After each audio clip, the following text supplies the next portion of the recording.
E aí pessoal, tudo certo? Estamos de volta aí com mais um Formiga na Tela. Aproveitando a data do Natal, vamos lembrar de Black Christmas.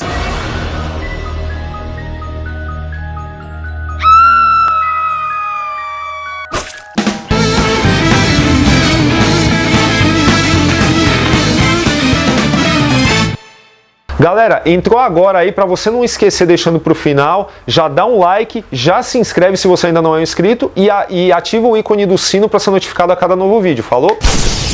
Black Christmas de 1974, que já teve um remake em 2006, né? Um remake que não foi muito bem recebido. Nem vi. Nem eu também, né? Só dei uma pesquisada, mas vi que a recepção não foi muito boa. Mas o original de 1974, né? Que aqui, se você caçar no IMDb, vai ver que o título em português é mega genérico, né? Noite do Terror. E saiu inclusive no box Slashers volume 3 da Versátil, né? A gente vai colocar o link aí na descrição se você estiver interessado em adquirir esse box. Dirigido pelo Bob Clark, também um cara assim cuja carreira talvez seja mais lembrada pelos Porks, né, que ele dirigiu, do que pelo próprio Black Christmas, que, vamos falar a verdade, é um filmaço, né, cara? Assim, apesar dele estar no box dos slashers e ser identificado com esse subgênero do terror, eu acho que ele se destaca bem, né? Ele tá ali no nível do Banho de Sangue do Mário Bava, do Massacre da Serra Elétrica. Acho que é um filme que traz, assim, elementos narrativos que são bem incomuns para um tipo de gênero que hoje que ao longo do tempo foi ficando meio banalizado, né? Que o subgênero slash, a gente já falou, né? Já falou até de Halloween aqui, já falou do Banho de Sangue. Ele se moldou bastante, né? Ficou muito conhecido com Halloween, mas a gente tá falando do Black Christmas. Ele é talvez não seja um slasher, né? Dentro do subgênero em si, mas sim um pré-slasher. Porque assim, todo subgênero assim, ele vai se moldando, né? Como aconteceu também com o próprio Slash. Então você tem o Banho de Sangue, que é o primeiro, né? Que tem, né, aquela ambientação, né, que vai ser bastante copiado depois, tem as mortes mais gráficas. E o Black Christmas, ele trouxe coisas mais novas que vão se moldar e se tornar o slasher que veio depois com o Halloween, né? Que é a data, né, festiva, né? O caso, então o foco ali, a gente está falando do Natal, né? Coisa que depois ficou bem banalizado, né? Estamos falando de Halloween, estamos falando de Sexta-feira 13, filmes sobre baile de formatura, dia da brincadeira, né? Que é o April Fool's Day também, né? Então, assim, o Black Christmas parece que ele foi o filme que conseguiu realmente moldar, né, todo esse slasher e trazer mais elementos, mais ainda do que o Banho de Sangue. E por muitos é considerado o primeiro slasher, né? E apesar que, né, você tem um assassino, que ele é um maníaco, enfim, mas ele nunca, ele não tem uma máscara, né? Como vai ficar bastante conhecido depois. Aliás, esse é um elemento que é melhor a gente até evitar dar spoiler, né? Porque ele é um filme que merece ser apreciado aí. Se você ainda não viu, você pode correr atrás dele, assim, é melhor que você saiba pouco sobre ele, tá? Mas o que a gente pode falar, né? Que é uma fraternidade feminina ali em que cidade que se passa, você lembra? O filme é canadense, sim, né? Montreal, Quebec. Isso, por aí. No Natal, evidentemente, né? A festa de Natal tá se aproximando e nessa fraternidade começam a acontecer algumas coisas, né?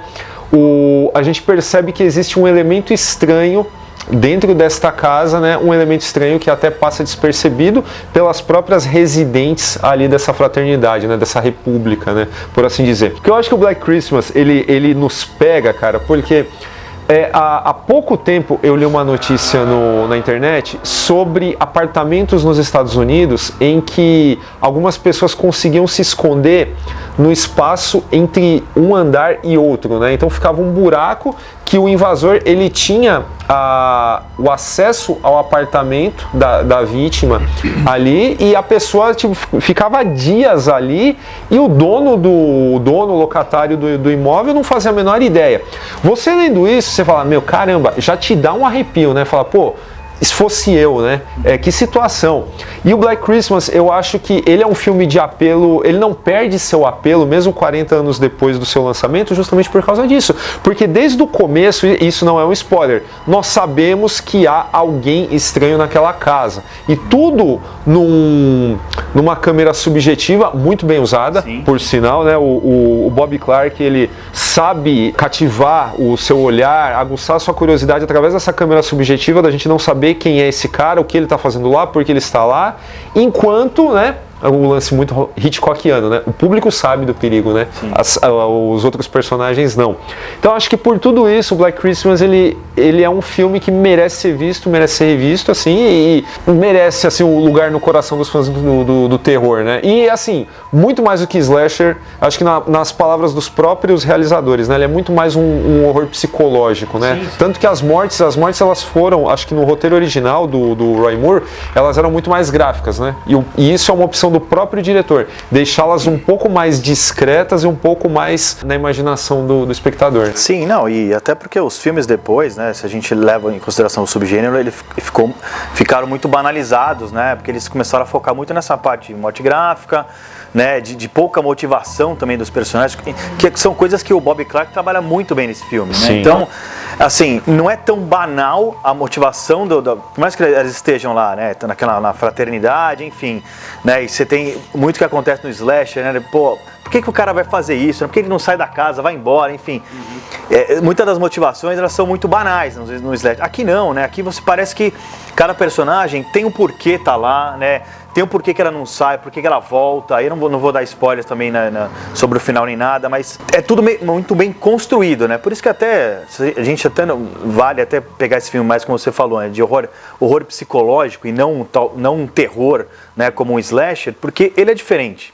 Né, e o Bob Clark faz muito bem isso, até porque e é curioso você ter falado dele, né, que a carreira, ele começou fazendo filmes de terror, né, filmes de horror como esse, fez também o Assassinato por Decreto, que é um filme de Sherlock Holmes, que é talvez o filme mais de horror do Sherlock Holmes, porque ele encontra o Jack o Estripador no filme, enfim. E assim, ele mostrou, né, uma mão tão boa, né, de cinema para isso, de horror, de suspense, de criar um clima, que depois ele perdeu, né? Porque depois ele foi fazer comédia, fez Porky's, fez filmes infantis, fez até um filme sobre Natal, mas bem mais, enfim, família, né? Então, assim, ele deixou de lado essa mão que ele tinha muito boa pro suspense e terror e mudou. Né? Então foi ser um diretor diferente. E aí tá aí, né, esse filme, né? E esse filme realmente é uma referência, né, para depois pros filmes de slash, filmes de terror, enfim, o próprio John Carpenter fala, né, que é um dos filmes que ele gostou demais e que ele usou, né, como referência para fazer o Halloween. Ele queria inicialmente fazer uma sequência do Black Christmas, né? Exato. Que aliás, entre o Halloween e o Black Christmas, a gente tem uma semelhança, uma similaridade de produção que é a do baixo orçamento, né? Inclusive o elenco do Black Christmas, ele era estimulado a usar suas próprias roupas para eles economizarem dinheiro com figurino.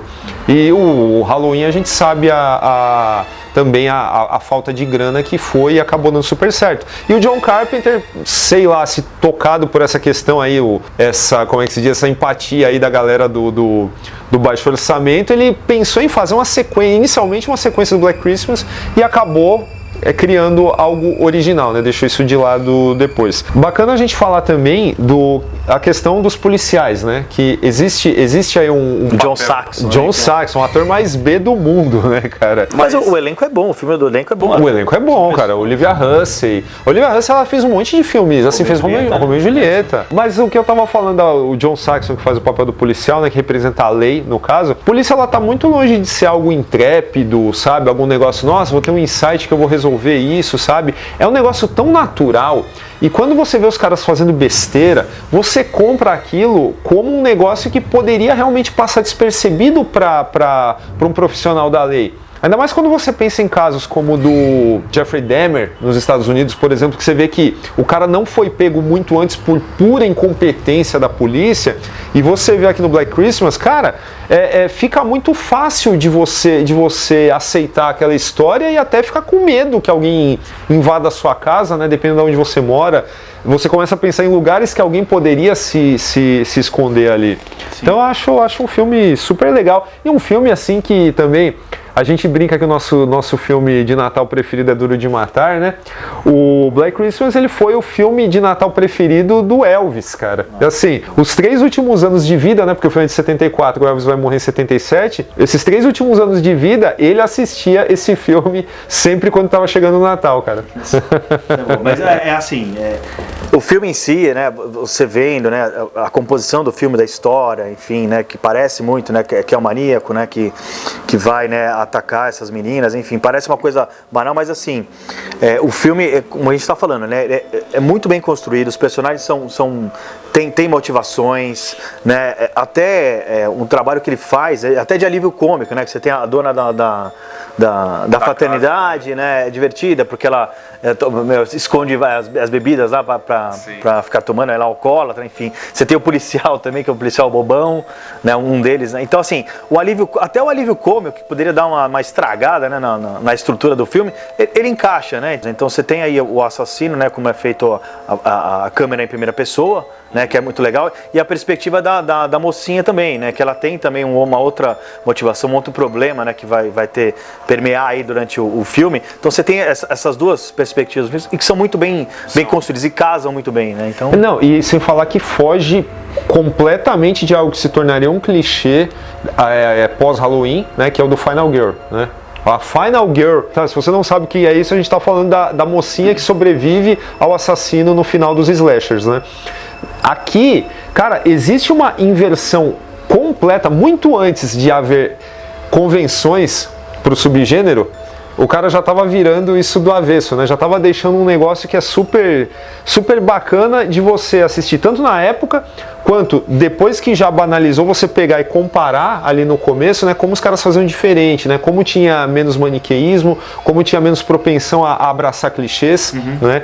E... não, é isso mesmo. E sem dar, né, spoiler, né, em relação ao final nem nada, mas ficou muito comum, né, nos slashers de sempre ter a continuação, né? Então, você tem aquele final...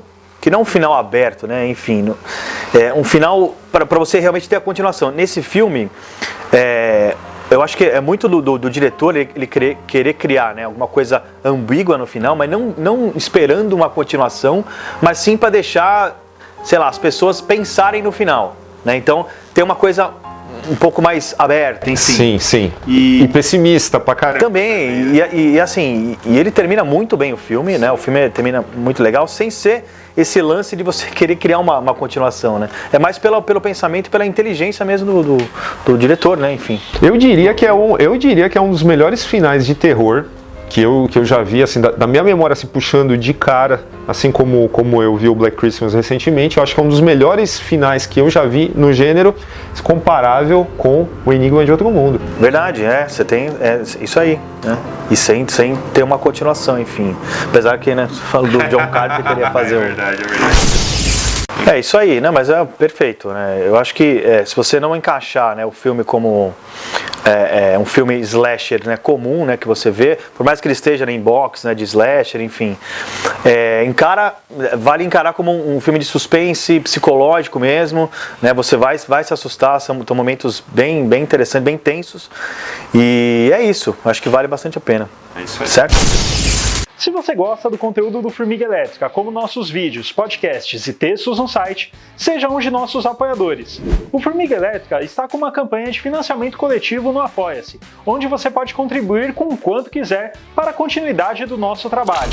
Os nossos apoiadores, além de participar de sorteios mensais, eles também têm direito a um grupo fechado no WhatsApp com todos os editores do Formiga Elétrica, além de lives exclusivas no YouTube. Então, para ser um de nossos apoiadores, basta acessar apoia.se/Formiga Elétrica. Venha fazer parte aqui da nossa família. Bom, então é isso aí, pessoal. Para alegrar o seu Natal, falamos aí um pouco de Black Christmas. Fica aí a dica para vocês. Acesse nosso site formiguaelétrica.com.br, procura a gente nas redes sociais, Facebook, Twitter, Instagram, @formiga.elétrica. Manda um e-mail para nós na tela, @formiguaelétrica.com.br. Se você está a fim de ter o Black Christmas em casa, tá a fim de comprar o box Slashers volume 3, é só clicar no link que está na descrição do vídeo aí e é isso. Valeu!